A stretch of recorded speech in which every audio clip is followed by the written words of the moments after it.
Somebody go tell the NFL to bring the 12-team playoff format back. This whole 14-team thing is stupid, and it let Pennsylvania erroneously think it was a real state this week. That's just not nice.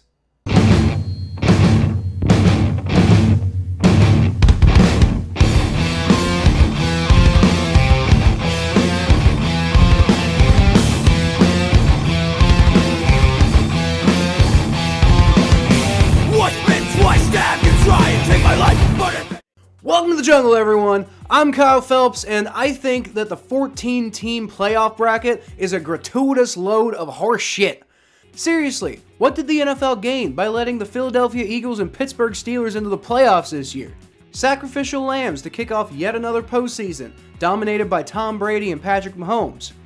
That and, about $150 million extra in revenue, I guess, but whatever, fucking puke. Anyway, we're breaking down the best and worst games from Wild Card Weekend today, in lieu of the power rankings that I normally put out on Tuesdays.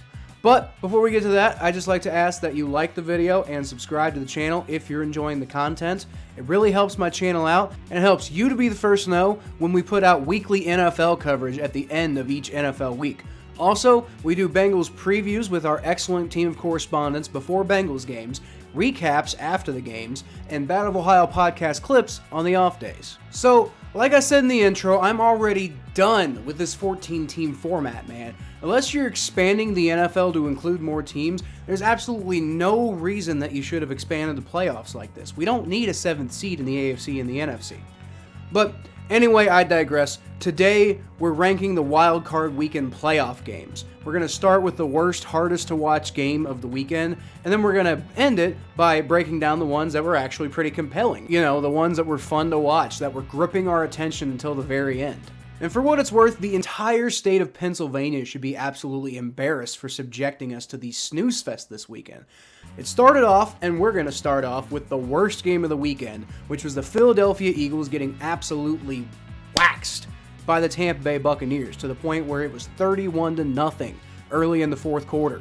And at that point, it seems like the Buccaneers let off the gas pedal just a little bit, so the final score of 31-15 doesn't really do quite how awful this game was justice. Jalen Hurts proved a lot of the doubters right this week, as he tossed 2 killer interceptions during the game and only 1 touchdown. What's particularly sad about that is that he did hold the ball and run 8 times. And he did a pretty good job of it in the process too. He got 4.9 yards per carry. And if you do that every single play, then you just get in the end zone and you're going to have a great offense. The problem is he's still a quarterback and he didn't play that position well at all. I gotta say though, I did love seeing my boy, Giovanni Bernard, get featured so heavily in a significant playoff win. His 83 all-purpose yards ranked 2nd on the Buccaneers during the day. And after all those issues that the Bengals had winning playoff games when Giovanni Bernard was in Cincinnati, I'm glad he's finally finding a lot of success with the Tampa Bay Buccaneers. And then there was friggin' Mike Evans, dude. The Eagles clearly had absolutely no answer for this man. Still though, I think regardless of the fact that, some Buccaneers players had some really big games, I still think that without a doubt, this was easily the most boring game of the entire weekend. Now, the next game on the list wasn't that much better. It was the Pittsburgh Steelers at Kansas City Chiefs. As a semi-professional Steelers hater, I kind of enjoyed watching this game personally because the Chiefs absolutely beat the shit out of the Pittsburgh Steelers and put an overdue end to Ben Roethlisberger's career. Also, from a more neutral standpoint, the Steelers did briefly have a 7-0 lead during the game due to a TJ Watt scoop and score.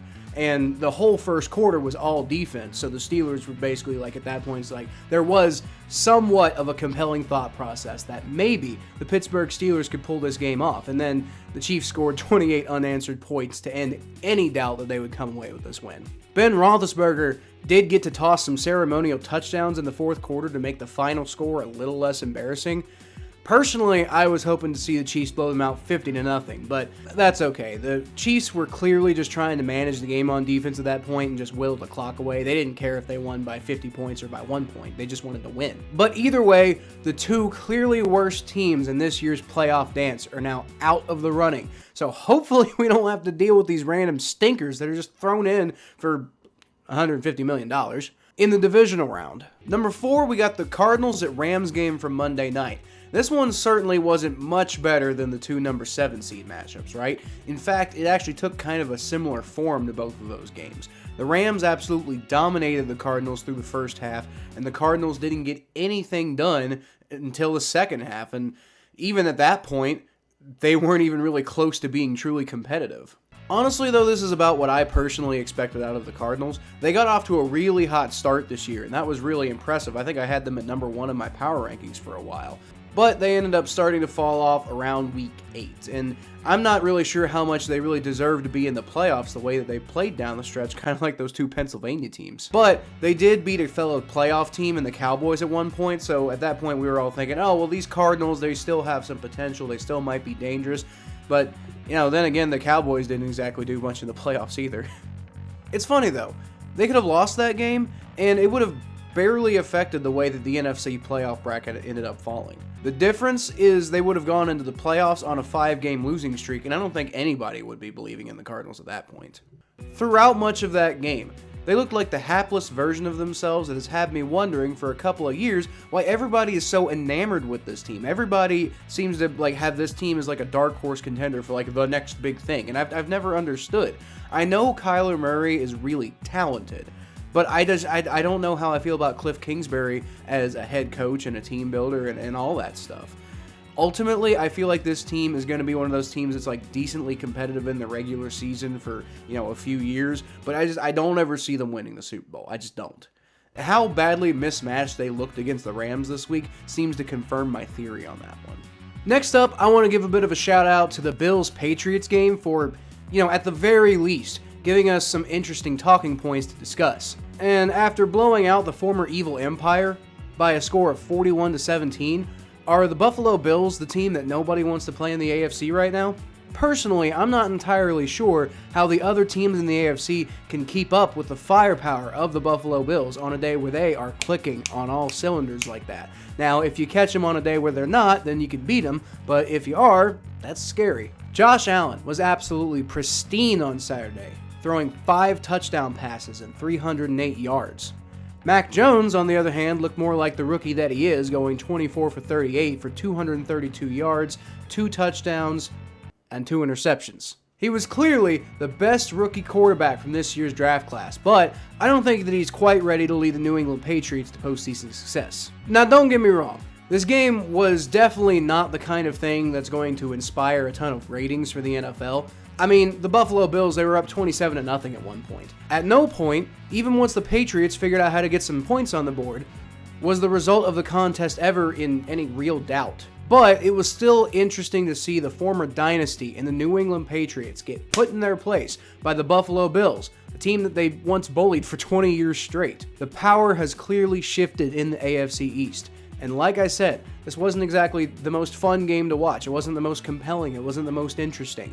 But there are so many things worth taking away from this game, unlike the Steelers-Chiefs game, which was really just an exhibition of why Ben Roethlisberger probably needed to retire like 3 years ago. So that leaves us with 2 games left to discuss. It's difficult to choose which one was the best because they were both highly competitive affairs where you didn't know who was going to win until the final few plays of the game.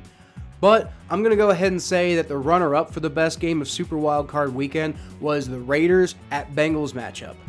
For me, as a Bengals fan, going to this game at Paul Brown Stadium was one of the greatest experiences of my life. Seriously, the pure joy and ecstasy that erupted from this crowd. Let's go, baby! Let's go!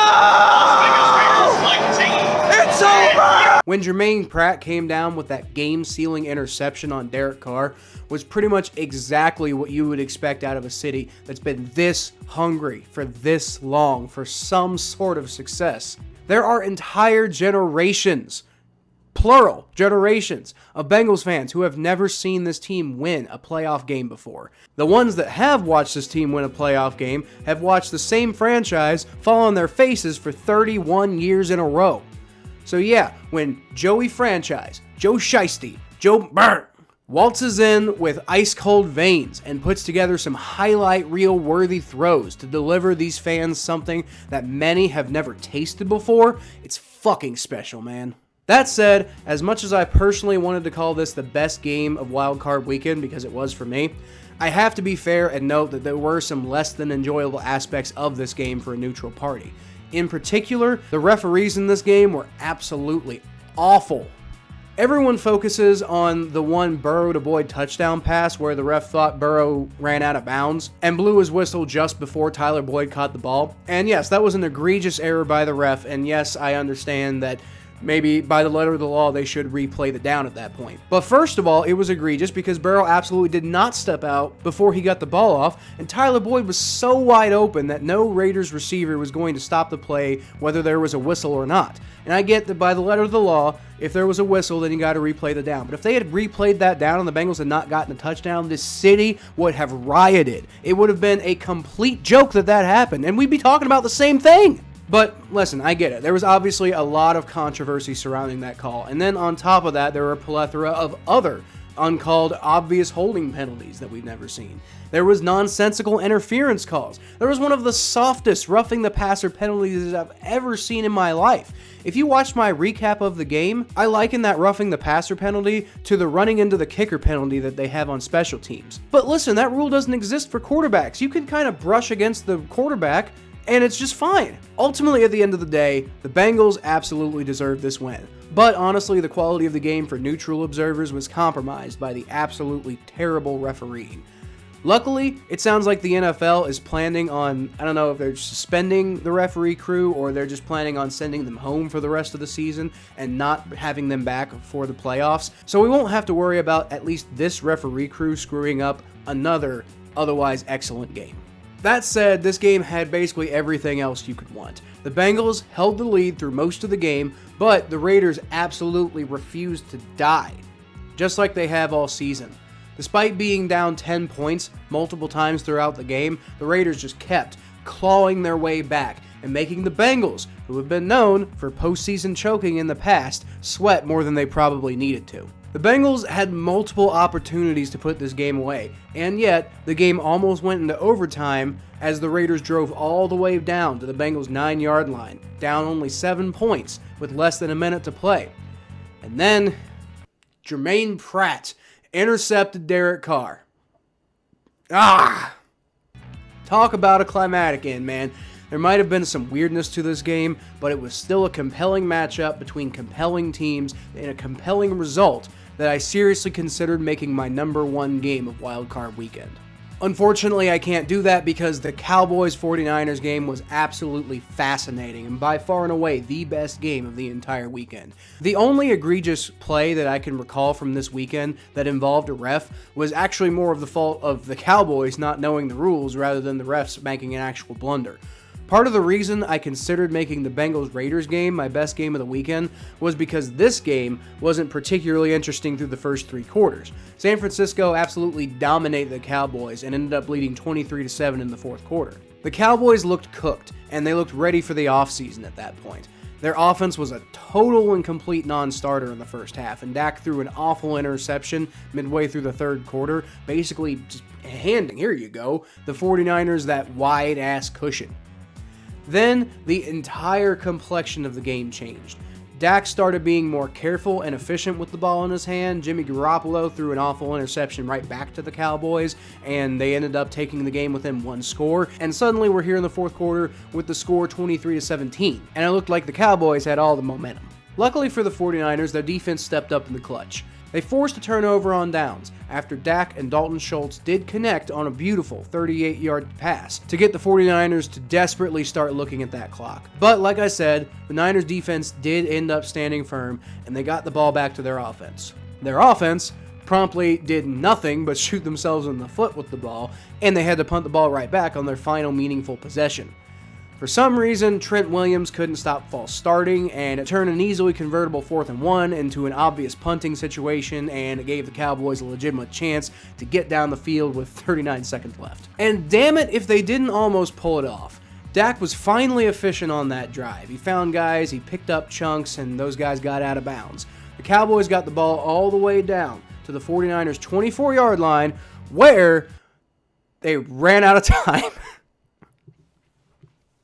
How, you ask? Well, they seem to have forgotten that the referee is required to set the ball before a play. That's something you learn in like middle school. So, they wasted precious seconds getting in the ref's way, and they couldn't get the spike play off before the clock hit triple zeros. It was a much less climatic finish than the Bengals-Raiders game, but damn it if the whole lead up to that point wasn't absolutely nerve-wracking and interesting and couldn't take your eyes off it. And I'm saying that as someone who doesn't give two heaps of a shit about the Dallas Cowboys and the San Francisco 49ers. That's how compelling this game truly was. So basically, moral of the story is the refs can and will be obstacles if you're not careful. Also, somebody go tell the NFL to bring the 12-team playoff format back. This whole 14-team thing is stupid, and it let Pennsylvania erroneously think it was a real state this week. That's just not nice. So what do you guys think about Super Wildcard Weekend? Did you disagree with my rankings? Did you enjoy watching one of those blowouts that I talked about? Did you think that the Bengals-Raiders game was better than the Cowboys-Niners game, regardless of the weird ref stuff? Let me know in the comments, and I'll feature the best ones in my next NFL video, like this one from my buddy Jordan Link. He said, "Solid content. You've come a long way since your first videos. Can't wait to see what you have to say about the postseason." So hey, thanks Jordan. I actually went back and I rewatched one of my first videos the other day, and man, it was pretty tough. I went back and rewatched one of the first Battle of Ohio podcasts me and Thomas put out like 2 years ago, and that was really rough. But to be fair, I literally just started doing this channel like halfway through this NFL season, so I'm still kind of in the process of trying to find my feet. Hopefully the content I'm putting out now is something that everyone's enjoying, but you know, I'm still working every single episode to make this one better than last. But anyway, thanks so much for watching, everyone. You can always find more of what I do at KylePhelps92 on Twitter, Facebook.com/ThePhelps, my Bengals coverage at ATBNetwork.com/Cincinnati Bengals, the Battle of Ohio podcast, which is available on YouTube, Spotify, and Apple Podcasts, and right here if you subscribe. So that was Wild Card Weekend, everyone. On to the divisional round, where hopefully we won't have to deal with any more cupcake-ass Pennsylvania teams. So, as always, I'll leave y'all with a hootie!